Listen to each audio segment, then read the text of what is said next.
हिंदुज़्म सनातन दुनिया का पहला ऐसा धर्म है जहाँ पर मातृसत्ता को पितृसत्ता की तरह ही इक्वल दर्जा प्राप्त है, जहाँ पर मातृसत्ता को दुर्गा आदि शक्ति पराशक्ति के रूप में पूजा जाता है।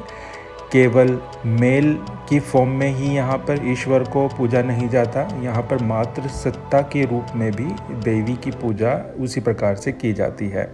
और केवल मेल फीमेल ही नहीं, यहाँ देवी देवताओं को बच्चों, जानवरों, पदार्थों के रूप में भी पूजा जाता है। ये सनातन के एक वृहद स्वरूप का बड़ा उदाहरण है।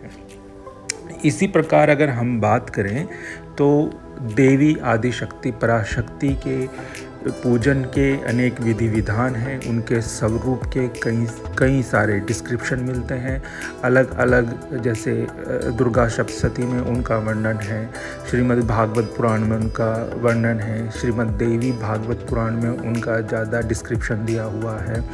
महाकाल संहिता में भी काली देवी के विषय में और दूसरी जो तांत्रिक देवियां हैं उनके विषय में काफ़ी अच्छे से बताया गया है। पर इसके बावजूद भी हमारी सोसाइटी में, हमारे समाज में अभी भी देवी आदिशक्ति को लेकर कई प्रकार के हमारे मन में जो है उत्सुकता रहती है जानने की। कई बार हम थोड़े इन चीज़ों को लेकर कंफ्यूज भी रहते हैं। स्पेशली अगर हम बात करें तो आज की वीडियो का हमारा फोकस रहेगा माता पार्वती और महाकाली या काली माता का जो वास्तविक स्वरूप है उसे लेकर। क्योंकि कुछ लोग या जाने अनजाने में ही सही पर कुछ टीवी सीरियल में और ज़्यादातर जो है महाकाली को इस प्रकार से रिप्रेजेंट किया जाता है कि वो एक प्रकार से माँ पार्वती का ही रूप है। पर दोस्तों, अगर आप श्री महाकाल संहिता को पढ़ेंगे या देवी आदिशक्ति का स्वरूप जानने के लिए आप इन लिटरेचर में आप अच्छे से आप इन्हें पढ़ोगे तो उसका अगर आप कंक्लूज़न निकालेंगे तो उससे आपको यही पता चलेगा कि माता पार्वती एक छाते के नीचे खड़ी हुई या एक छाते के नीचे खड़ी हुई उन देवियों में से एक हैं जिन सबको आदिशक्ति स्वरूपी माता प्रकृति ने, यानी कि छाता स्वरूपी आप माता उन्हें मान सकते हो, जिसके अंतर्गत हिंदुइज्म में डिस्क्राइब किए गए या सनातन में जितने भी डिस्क्राइब किए गए देवी देवता हैं वो सब उनके अंतर्गत आते हैं। तो आदिशक्ति पराशक्ति जो महाकाली हैं वो उस शक्ति को रिप्रेजेंट करती हैं, वो उसका एक एग्रेसिव रूप है। जिस प्रकार रात और दिन एक दिन का मोटा मोटा आपको आइडिया डिस्क्रिप्शन देते हैं। रात में सूर्य छिप जाता है, चंद्रमा का आगमन हो जाता है, रात की डेफिनेशन सबको क्लियर है और एक दिन के दो हिस्से रात और दिन होते हैं। उसी प्रकार माता शक्ति को आप दो हिस्सों में बांट के अगर देखें तो एक उनका जो है सात्विक स्वरूप है जिसमें आपकी माता पार्वती, महालक्ष्मी, माता सरस्वती इस प्रकार की देवियाँ आती हैं जिन्हें हम मानव से तुलना करके हमने उन्हें कैटेगराइज किया हुआ है कि ये इनके बच्चे हैं, ये इनकी पत्नी हैं, ये इस प्रकार के रिश्ते नाते ये सब बाद में कालांतर में उनके साथ जोड़ दिए गए। इन सब स्वरूप की जो एक डार्क फेज़ है, यानी कि इसी का ही जो रात वाला हिस्सा है वो माता महाकाली हैं। वो सात्विक तो नहीं, उसे तामसिक भी नहीं कहेंगे, पर वो एक अग्रेसिव या एक बहुत ज़्यादा तीव्र फॉर्म में होता है। तीव्र फॉर्म में होने का कारण यह है कि वो जो प्रकृति का एक विध्वंसक स्वरूप है, एक विध्वंसक स्वरूप को रिप्रेजेंट करती हैं। क्योंकि देखिए, सृजन के लिए विध्वंस की आवश्यकता होती है। ये बात आपको साइंस ने भी समझा दी है कि इकोलॉजिकल साइकिल आपका तभी चलता है जब एक स्पीसीज़ के कुछ प्राणी डिस्ट्रॉय होते हैं, दूसरी स्पीसीज़ आती है, वो अपने जीन दूसरी स्पीसीज़ में पास ऑन कर देते हैं और यही इस प्रकार से उनका अमृतत्व और पीढ़ी दर पीढ़ी उनके जीन दूसरी स्पीसीज़ में पहुंचते रहते हैं, वो विकसित होते रहते हैं, पर पुरानी पीढ़ी पीछे से हटती रहती है। इसी प्रकार आपका इकोलॉजिकल सिस्टम चलता है कि एक जीव दूसरे जीव पर डिपेंड है और एक जीव दूसरे जीव को मारता है, खाता है। उसी प्रकार ये प्रकृति जो है चलती है। तो इसमें जो विध्वंस का आप सिनेरियो देखते हो, विध्वंस का जो आप इसमें परिवेश देखते हो, उस विध्वंस को जो शक्ति प्रदर्शित करती है, उसका जो आपका रिप्रेजेंटेशन करती है। अब बात करते हैं दूसरे मुख्य प्रश्न की, जिसे बहुत सारे उत्सुक और बहुत सारे भक्तगण जो हैं अपने एक उनके दिमाग में ये क्वेश्चन रहता है कि माता महाकाली का स्वरूप कैसा है। देखिए, जो जितनी इमेजेस, जितने पिक्चर्स हमें देखने को मिलते हैं आजकल, सोशल मीडिया का काफ़ी बोलबाला है, तो हमारे दिमाग में वो इमेजेस घूमती रहती हैं, वो इमेजेस हमारे दिमाग में बैठ जाती है। हम कहीं ना कहीं उनमें ही अपनी कल्पनाओं को फिट करने की कोशिश करते हैं।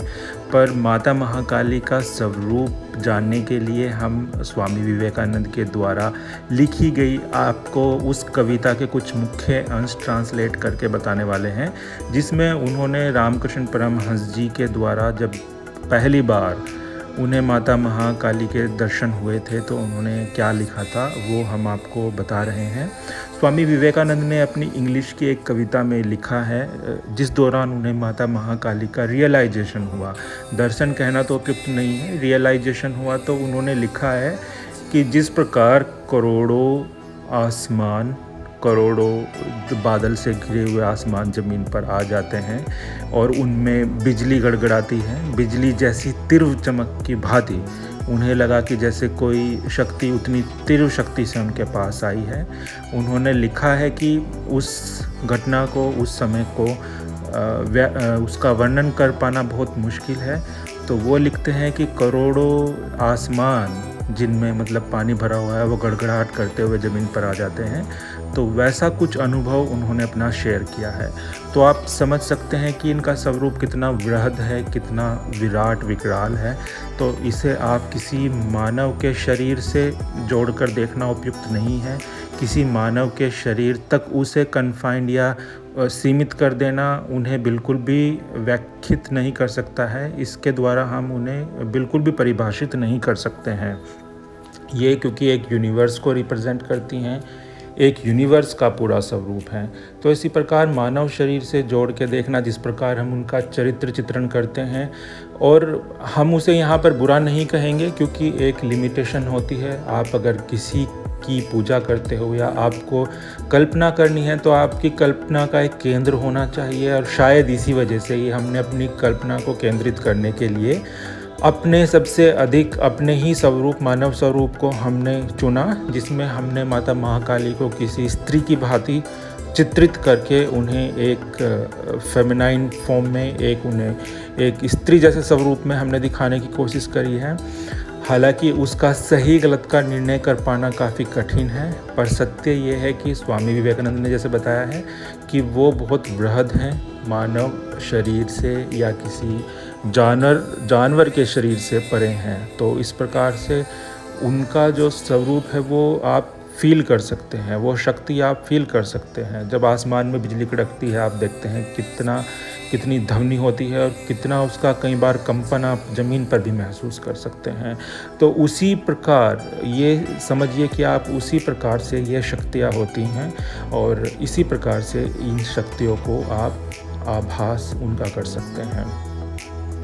इसका दूसरा उदाहरण आप ही के शरीर में विद्यमान है, जो आपको हर समय आपके शरीर की सुरक्षा करता है। हमारे शरीर में सभी को पता है कि रक्त होता है, रक्त में कई प्रकार की कोशिकाएं पाई जाती हैं। उन कोशिकाएं में कुछ खास कोशिकाएं होती हैं जिन्हें श्वेत रुधिर कणिकाएं कहते हैं, या वाइट ब्लड सेल्स भी जिन्हें बोलते हैं। वाइट ब्लड सेल्स का, अगर आप बायोलॉजी के छात्र हैं, आपको पता होगा कि यही हमारे पूरी बॉडी के, शरीर के प्रतिरक्षा तंत्र को संचालित करती हैं। यानी कि यही हमारे शरीर की किसी भी इन्फेक्शन से, किसी भी रोग से, किसी भी बीमारी से रक्षा करती हैं, हमारे शरीर को बचाती हैं, जख्मों को ठीक करने में इनका रोल होता है, और हर समय, प्रतिक्षण, हर एक सेकंड हमारे शरीर के लिए लड़ती रहती हैं। तो सभी जीवों के अंदर ये वो छुपी हुई शक्ति है जिसे आप माता आदिशक्ति भी बोल सकते हैं, जो हर समय आपके शरीर की किसी माता की भांति सुरक्षा करती है, आपके शरीर को एक सुरक्षा कवच प्रदान करती है, और हर समय किसी सैनिक की भांति आपके लिए लड़ती रहती है। जब तक बहुत ज़्यादा हमारा हस्तक्षेप नहीं होता है किसी हमारे जो प्राकृतिक क्रियाएं हैं उनमें, तब तक ये शक्ति हमारी रक्षा करती रहती है। और ज़्यादातर जंगली जानवर जो हैं या प्राकृतिक रूप से जो जीव रहते हैं, उनकी ये शक्ति उनके शरीर में प्रतिरक्षा तंत्र के रूप में रक्षा करती रहती है। तो ये इसका सबसे निकटतम उदाहरण है, सबसे जो क्लोज़ आप देख सकते हो और सबसे ज़्यादा उपयुक्त उदाहरण है। इसके अलावा प्रकृति में हर जगह आपको विध्वंसक शक्तियाँ जहाँ मिलेंगी, माता आदिशक्ति, माता महाकाली का स्वरूप वहाँ पर निहित है। और दोस्तों, ये शक्तियाँ केवल मानव तक सीमित नहीं हैं। प्रकृति में जितने भी जीव जंतु पाए जाते हैं, उन सभी के पोषण से लगाकर उन सभी की जैविक क्रियाओं का, उन सभी के रख रखाव का और उन सभी के वही लास्ट जो उनका गंतव्य है विध्वंस का, इस पूरे साइकिल को जो एक शक्ति नियंत्रित करती है वो ही आदिशक्ति पराशक्ति है। इसी के अंतर्गत जितने भी अवतार हमारी कॉन्सेप्ट में माने जाते हैं, सनातन में जितने भी अवतार हुए हैं, वो सभी मानव जीवन की मर्यादा में योग माया आदिशक्ति के द्वारा नियंत्रित हुए हैं। आप इसे प्रकृति का एक रूप भी मान सकते हैं जिसके अंतर्गत हर जीव का जीवन यापन और सिस्टम चलता है।